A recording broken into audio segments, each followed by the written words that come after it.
नवमा भगवती शरण दर्शक बंधु 12 अधिपति शनिश्चर महाग्रह एवं इष्टदेवी माँ भगवती दक्षिणेश्वरी काली को नमन कर जानिबा आज राशिफल विषय सर्वप्रथमे जानिबा आज राशि नक्षत्र तथा पंचांग विषय। आज आश्विन मास कृष्ण पक्ष इंग्राजी तारीख अक्टोबर मास 5 तारीख 2024 मसीहा शनिवार। आज तृतीया तिथि स्वाति नक्षत्र तुलाचंद्र विष्कुंभ जोग तैतिलकरण संध्या 6 घंटा 42 मिनिट पर गरकरण भोग हेब। जोगिनी आग्नेय कोण आज वृष सिंह कन्या राशि घात 12 एवं दिनटी घात चंद्र नास्ति। राहु काल दिवा 3 घंटा 57 मिनिट संध्या 5 घंटा 25 मिनिट मध्य। महेंद्र बेला दिवा 4 घंटा 39 मिनिट संध्या 5 घंटा 26 मिनिट मध्य। राहु काल में कौन आनुष्ठानिक मांगलिक शुभ कार्य करने शास्त्र सम्मत नुहे। एणुक महेंद्र बेलाटी सर्वोत्तम, कारण महेंद्र बेलाटी श्रीहरि विष्णु को अति प्रिय बोली शास्त्र मार्गदर्शन करें। आज ग्रह स्थिति बृहस्पति वृष राशि मंगल मिथुन राशि रवि बुध केतु कन्या राशि शुक्रचंद्र तुला राशि शनि कुंभ राशि और राहु मीन राशि गोचर करेंगे। दर्शक बंधु राशिफल जाना आगु जाना आज दिव्य चिंतन विषय। दिव्य चिंतन रे अच्छी जड़े दर्शक बंधु प्रश्न।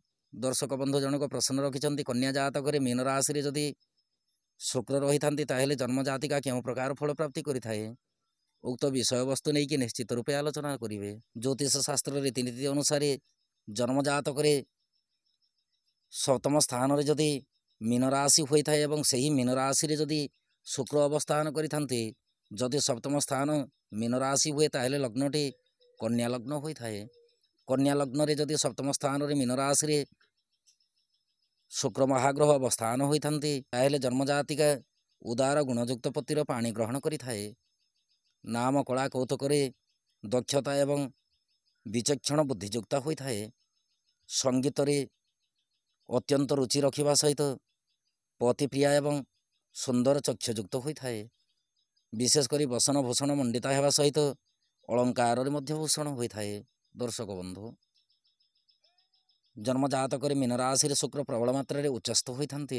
शुक्र जदि अंशकला नहीं कि मीन राशि उच्चस्थ अवस्था रही था निश्चित रूपे जन्म जातिका सौभाग्यवती होता है।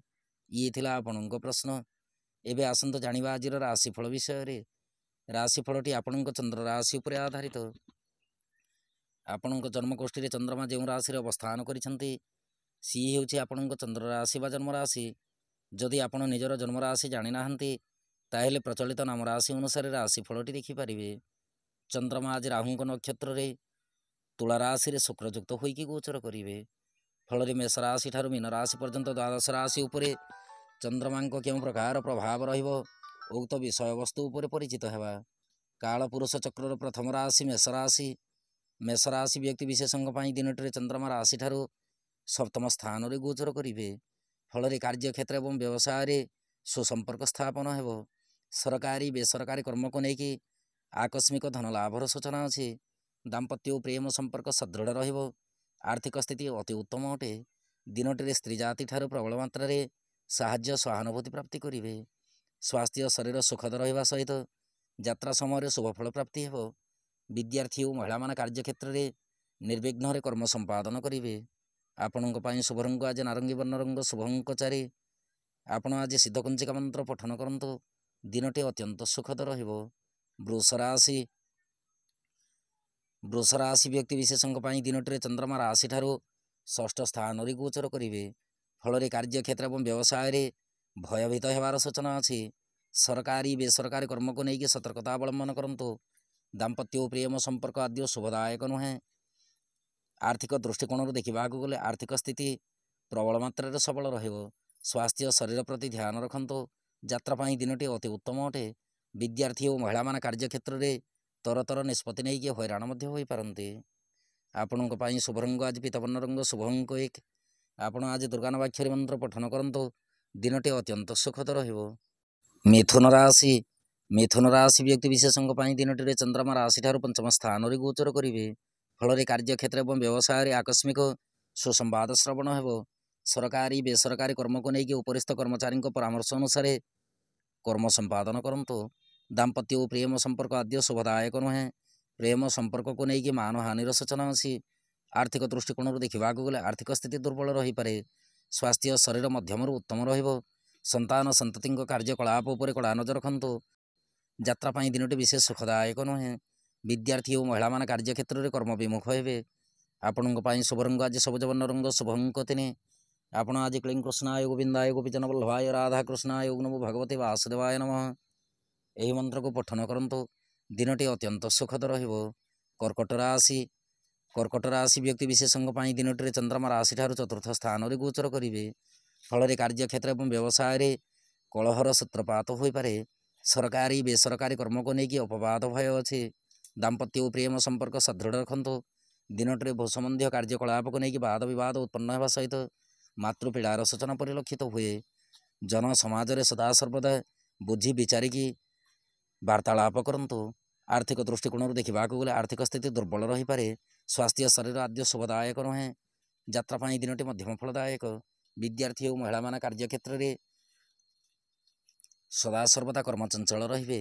ଆପଣଙ୍କ ପାଇଁ ଶୁଭ ରଙ୍ଗ ଆଜି ଘୃତବର୍ଣ୍ଣ ରଙ୍ଗ, ଶୁଭ ଅଙ୍କ 8। ଆପଣ ଆଜି ଦେବୀ ମନ୍ଦିରରେ ଘୃତ ଦୀପ ଅର୍ପଣ କରନ୍ତୁ। ଦିନଟି ଅତ୍ୟନ୍ତ ସୁଖଦ ରହିବ। ସିଂହ ରାଶି। ସିଂହ ରାଶି ବ୍ୟକ୍ତି ବିଶେଷଙ୍କ ପାଇଁ ଦିନଟିରେ ଚନ୍ଦ୍ରମା ରାଶିଠାରୁ ତୃତୀୟ ସ୍ଥାନରେ ଗୋଚର କରିବେ। ଫଳରେ କାର୍ଯ୍ୟକ୍ଷେତ୍ର ଏବଂ ବ୍ୟବସାୟରେ ଚିନ୍ତିତ ରହିପାରନ୍ତି। ସରକାରୀ ବେସରକାରୀ କର୍ମକୁ ନେଇକି ମାନ ସମ୍ମାନ ପ୍ରାପ୍ତି ହେବ। ବିଶେଷ କରି ରାଜନୀତି କ୍ଷେତ୍ରରେ ଉଚ୍ଚ ସମ୍ମାନ ପ୍ରାପ୍ତି କରିବେ। ଦାମ୍ପତ୍ୟ ଓ ପ୍ରେମ ସମ୍ପର୍କ ଅତି ଉତ୍ତମ ଅଟେ। ଆଇନ ଅଦାଲତ କର୍ମ ଯଦି କିଛି ଥାଏ ଦିନଟିରେ ସାହାଯ୍ୟ ସହାନୁଭୂତି ପ୍ରାପ୍ତି ହେବ। ସ୍ୱାସ୍ଥ୍ୟ ଶରୀର ପ୍ରତି ଧ୍ୟାନ ରଖନ୍ତୁ। ଯାତ୍ରା ପାଇଁ ଦିନଟି ବିଶେଷ ସୁଖଦାୟକ ନୁହେଁ। ବିଦ୍ୟାର୍ଥୀ ଓ ମହିଳାମାନେ କାର୍ଯ୍ୟକ୍ଷେତ୍ରରେ ସାହାଯ୍ୟ ସହାନୁଭୂତି ପ୍ରାପ୍ତି କରିବେ। ଆପଣଙ୍କ ପାଇଁ ଶୁଭ ରଙ୍ଗ ଆଜି ରକ୍ତବର୍ଣ୍ଣ ରଙ୍ଗ, ଶୁଭ ଅଙ୍କ 2। ଆପଣ ଆଜି ଅସହାୟ ବ୍ୟକ୍ତିଙ୍କୁ ସାହାଯ୍ୟ ହୁଅନ୍ତୁ। ଦିନଟି ଅତ୍ୟନ୍ତ ସୁଖଦ ରହିବ। କନ୍ୟା ରାଶି। କନ୍ୟା ରାଶି ବ୍ୟକ୍ତି ବିଶେଷଙ୍କ ପାଇଁ ଦିନଟିରେ ଚନ୍ଦ୍ରମା ରାଶିଠାରୁ ଦ୍ୱିତୀୟ ସ୍ଥାନରେ ଗୋଚର କରିବେ। ଫଳରେ କାର୍ଯ୍ୟକ୍ଷେତ୍ର ଏବଂ ବ୍ୟବସାୟରେ ଆଶାତୀତ ଅବସ୍ଥାରେ ଦୀର୍ଘ ସମୟ ଅତିବାହିତ ହେବ। ସରକାରୀ ବେସରକାରୀ କର୍ମକୁ ନେଇକି ଅତ୍ୟନ୍ତ ଖୁସି ଅନୁଭବ ହେବ। ଦାମ୍ପତ୍ୟ ଓ ପ୍ରେମ ସମ୍ପର୍କ ସୁଖଦ ଅଟେ। ଆର୍ଥିକ ଦୃଷ୍ଟିକୋଣରୁ ଦେଖିବାକୁ ଗଲେ ଆର୍ଥିକ ସ୍ଥିତି ସବଳ ରହିବା ସହିତ ସ୍ୱାସ୍ଥ୍ୟ ଶରୀର ଅତି ଉତ୍ତମ ରହିବ। ଯାତ୍ରା ପାଇଁ ଦିନଟି ଅତ୍ୟନ୍ତ ସୁଖଦ ଅଟେ। ବିଦ୍ୟାର୍ଥୀ ଓ ମହିଳାମାନେ କାର୍ଯ୍ୟକ୍ଷେତ୍ରରେ କର୍ମଚଞ୍ଚଳ ରହିବେ। ଆପଣଙ୍କ ପାଇଁ ଶୁଭ ରଙ୍ଗ ଆଜି ଆକାଶୀ ବର୍ଣ୍ଣ ରଙ୍ଗ, ଶୁଭ ଅଙ୍କ 9। ଆପଣ ଆଜି ଦୁର୍ଗାନବାକ୍ଷରୀ ମନ୍ତ୍ର ପଠନ କରନ୍ତୁ। ଦିନଟି ଅତ୍ୟନ୍ତ ସୁଖଦ ରହିବ। ତୁଳା ରାଶି। ତୁଳା ରାଶି ବ୍ୟକ୍ତି ବିଶେଷଙ୍କ ପାଇଁ ଦିନଟିରେ ଚନ୍ଦ୍ରମା ରାଶିରେ ଗୋଚର କରିବେ। ଫଳରେ କାର୍ଯ୍ୟକ୍ଷେତ୍ର ଏବଂ ବ୍ୟବସାୟରେ ଆୟ ସ୍ଥିତି ସବଳ ରହିବ। ସରକାରୀ ବେସରକାରୀ କର୍ମକୁ ନେଇକି ଗତିରୋଧ ଯୋଗୁଁ ସୃଷ୍ଟି ହୋଇପାରେ। ଦାମ୍ପତ୍ୟ ଓ ପ୍ରେମ ସମ୍ପର୍କ ସୁଦୃଢ଼ ରଖନ୍ତୁ। ସହଧର୍ମିଣୀଙ୍କ ପରାମର୍ଶ ଅନୁସାରେ ଗୃହ କାର୍ଯ୍ୟ ସମ୍ପାଦନ କରନ୍ତୁ। ଆର୍ଥିକ ଦୃଷ୍ଟିକୋଣରୁ ଦେଖିବାକୁ ଗଲେ ଆର୍ଥିକ ସ୍ଥିତି ବିଶେଷ ସୁଖଦାୟକ ନୁହେଁ। ସ୍ୱାସ୍ଥ୍ୟ ଶରୀର ପ୍ରତି ଧ୍ୟାନ ରଖିବା ସହିତ ଯାତ୍ରା ସମୟରେ ସତର୍କତା ଅବଲମ୍ବନ କରନ୍ତୁ। ବିଦ୍ୟାର୍ଥୀ ଓ ମହିଳାମାନେ କାର୍ଯ୍ୟକ୍ଷେତ୍ରରେ କୃତିତ୍ୱ ଅର୍ଜନ କରିବେ। ଆପଣଙ୍କ ପାଇଁ ଶୁଭ ରଙ୍ଗ ଆଜି ଶ୍ୟାମଳ ବର୍ଣ୍ଣ ରଙ୍ଗ, ଶୁଭ ଅଙ୍କ 4। ଆପଣ ଆଜି ବିଷ୍ଣୁ ଚରଣାମୃତ ସେବନ କରନ୍ତୁ। ଦିନଟି ଅତ୍ୟନ୍ତ ସୁଖଦାୟକ ହେବ। ବିଛା ରାଶି। ବିଛା ରାଶି ବ୍ୟକ୍ତି ବିଶେଷଙ୍କ ପାଇଁ ଦିନଟିରେ ଚନ୍ଦ୍ରମା ରାଶିଠାରୁ ଦ୍ୱାଦଶ ସ୍ଥାନରେ ଗୋଚର କରିବେ। ଫଳରେ କାର୍ଯ୍ୟକ୍ଷେତ୍ର ଏବଂ ବ୍ୟବସାୟରେ ଗତିରୋଧ ଯୋଗୁଁ ସୃଷ୍ଟି ହେବ। ସରକାରୀ ବେସରକାରୀ କର୍ମକୁ ନେଇକି କ୍ଳାନ୍ତି ଅନୁଭବ କରିପାରନ୍ତି। ଦାମ୍ପତ୍ୟ ଓ ପ୍ରେମ ସମ୍ପର୍କ ସୁଦୃଢ଼ ରଖନ୍ତୁ। ଦିନଟିରେ ସହଧର୍ମିଣୀଙ୍କ ସ୍ୱାସ୍ଥ୍ୟ ଶରୀର ପ୍ରତି ଯତ୍ନଶୀଳ ରୁହନ୍ତୁ। ଆର୍ଥିକ ସ୍ଥିତି ଦୁର୍ବଳ ରହିପାରେ। ସ୍ୱାସ୍ଥ୍ୟ ଶରୀର ମଧ୍ୟମରୁ ଉତ୍ତମ ରହିବ। ଯାତ୍ରା ସମୟରେ ସତର୍କତା ଅବଲମ୍ବନ କରନ୍ତୁ। ବିଦ୍ୟାର୍ଥୀ ଓ ମହିଳାମାନେ କାର୍ଯ୍ୟକ୍ଷେତ୍ରରେ ଗତିରୋଧ ଯୋଗୁଁ ଲକ୍ଷ୍ୟ କରିବାର ସୂଚନାରୁ ଜଣାଯାଏ। ଆପଣଙ୍କ ପାଇଁ ଶୁଭ ରଙ୍ଗ ଆଜି ଫିକା ଗୋଲାପୀ ରଙ୍ଗ, ଶୁଭ ଅଙ୍କ 8। ଆପଣ ଆଜି ଦେବୀ ମନ୍ଦିରରେ ଘୃତ ଦୀପ ଅର୍ପଣ କରନ୍ତୁ। ଦିନଟି ଅତ୍ୟନ୍ତ ସୁଖଦ ରହିବ। ଧନୁରାଶି। ଧନୁରାଶି ବ୍ୟକ୍ତି ବିଶେଷଙ୍କ ପାଇଁ ଦିନଟିରେ ଚନ୍ଦ୍ରମା ରାଶିଠାରୁ ଏକାଦଶ ସ୍ଥାନରେ ଗୋଚର କରିବେ। ଫଳରେ କାର୍ଯ୍ୟକ୍ଷେତ୍ର ଏବଂ ବ୍ୟବସାୟରେ ଆୟ ସ୍ଥିତି ସବଳ ରହିବ। ସରକାରୀ ବେସରକାରୀ କର୍ମକୁ ନେଇକି ସୁସମ୍ବାଦ ଶ୍ରବଣ କରିବେ। ଦାମ୍ପତ୍ୟ ଓ ପ୍ରେମ ସମ୍ପର୍କ ଅତି ଉତ୍ତମ ଅଟେ। ଆର୍ଥିକ ସ୍ଥିତି ସୁଖଦ ରହିବା ସହିତ ସ୍ୱାସ୍ଥ୍ୟ ଶରୀର ମଧ୍ୟ ସୁଖଦ ରହିବ। ଯାତ୍ରା ପାଇଁ ଦିନଟି ଅମୃତ ତୁଲ୍ୟ। ବିଦ୍ୟାର୍ଥୀ ଓ ମହିଳାମାନେ କାର୍ଯ୍ୟକ୍ଷେତ୍ରରେ ପ୍ରତି ମୁହୂର୍ତ୍ତରେ ଶୁଭଫଳ ପ୍ରାପ୍ତି କରିବେ। ଆପଣଙ୍କ ପାଇଁ ଶୁଭ ରଙ୍ଗ ଆଜି ହଳଦୀ ବର୍ଣ୍ଣ ରଙ୍ଗ, ଶୁଭ ଅଙ୍କ 1। ଆପଣ ଆଜି ରାମ ରକ୍ଷା ସ୍ତୋତ୍ର ପାଠ କରନ୍ତୁ। ଦିନଟି ଅତ୍ୟନ୍ତ ସୁଖଦ ରହିବ। ମକର ରାଶି। ମକର ରାଶି ବ୍ୟକ୍ତି ବିଶେଷଙ୍କ ପାଇଁ ଦିନଟିରେ ଚନ୍ଦ୍ରମା ରାଶିଠାରୁ ଦଶମ ସ୍ଥାନରେ ଗୋଚର କରିବେ। ଫଳରେ କାର୍ଯ୍ୟକ୍ଷେତ୍ର ଏବଂ ବ୍ୟବସାୟରେ ସୁଖ ସମ୍ମାନ ପ୍ରାପ୍ତି ହେବ। ମିଳିତ ବ୍ୟବସାୟକୁ ନେଇକି ଅତ୍ୟନ୍ତ ଖୁସି ଅନୁଭବ କରିବେ। ସରକାରୀ ବେସରକାରୀ କର୍ମକୁ ନେଇକି ଆକସ୍ମିକ ଉପରିସ୍ଥ କର୍ମଚାରୀଙ୍କ ଠାରୁ ସମ୍ମାନ ପ୍ରାପ୍ତି କରିବେ। ଦାମ୍ପତ୍ୟ ଓ ପ୍ରେମ ସମ୍ପର୍କ ଅତି ଉତ୍ତମ ଅଟେ। ଆଇନ ଅଦାଲତ କର୍ମ ଯଦି କିଛି ଥାଏ ପରିଚିତ ବ୍ୟକ୍ତିଙ୍କ ମାଧ୍ୟମରେ କର୍ମ ସମ୍ପାଦନ କରନ୍ତୁ। ଆର୍ଥିକ ସ୍ଥିତି ମଧ୍ୟମରୁ ଉତ୍ତମ ଅଟେ। ସ୍ୱାସ୍ଥ୍ୟ ଶରୀର ସବଳ ରହିବ। ଯାତ୍ରା ପାଇଁ ଦିନଟି ଅତି ଉତ୍ତମ ଅଟେ। ବିଦ୍ୟାର୍ଥୀ ଓ ମହିଳାମାନେ କାର୍ଯ୍ୟକ୍ଷେତ୍ରରେ ଦୃଢ଼ ସଂକଳ୍ପିତ ଭାବେ କର୍ମ ସମ୍ପାଦନ କରିବେ। ଆପଣଙ୍କ ପାଇଁ ଶୁଭ ରଙ୍ଗ ଆଜି ଘନ ନୀଳ ରଙ୍ଗ, ଶୁଭ ଅଙ୍କ 5। ଆପଣ ଆଜି କ୍ଲିଂ ମନ୍ତ୍ରକୁ 54 ଥର ପଠନ କରନ୍ତୁ। ଦିନଟି ଅତ୍ୟନ୍ତ ସୁଖଦ ରହିବ। କୁମ୍ଭ ରାଶି। କୁମ୍ଭ ରାଶି ବ୍ୟକ୍ତିବିଶେଷଙ୍କ ପାଇଁ ଦିନଟିରେ ଚନ୍ଦ୍ରମା ରାଶିଠାରୁ ନବମ ସ୍ଥାନରେ ଗୋଚର କରିବେ। ଫଳରେ କାର୍ଯ୍ୟକ୍ଷେତ୍ର ଏବଂ ବ୍ୟବସାୟରେ ଅପ୍ରୀତିକର ଘଟଣା କିଛି ଘଟିତ ହୋଇପାରେ। ସରକାରୀ ବେସରକାରୀ କର୍ମକୁ ନେଇକି ତରତର ନିଷ୍ପତ୍ତି ନିଅନ୍ତୁ ନାହିଁ। ଦାମ୍ପତ୍ୟ ଓ ପ୍ରେମ ସମ୍ପର୍କ ଅତି ଉତ୍ତମ ଅଟେ। ଆର୍ଥିକ ସ୍ଥିତି ସବଳ ରହିବା ସହିତ ଦିନଟିରେ ନୂତନ ଭାଗ୍ୟ ଦର୍ଶନ ହେବ। ସ୍ୱାସ୍ଥ୍ୟ ଶରୀର ଅତି ଉତ୍ତମ ଅଟେ।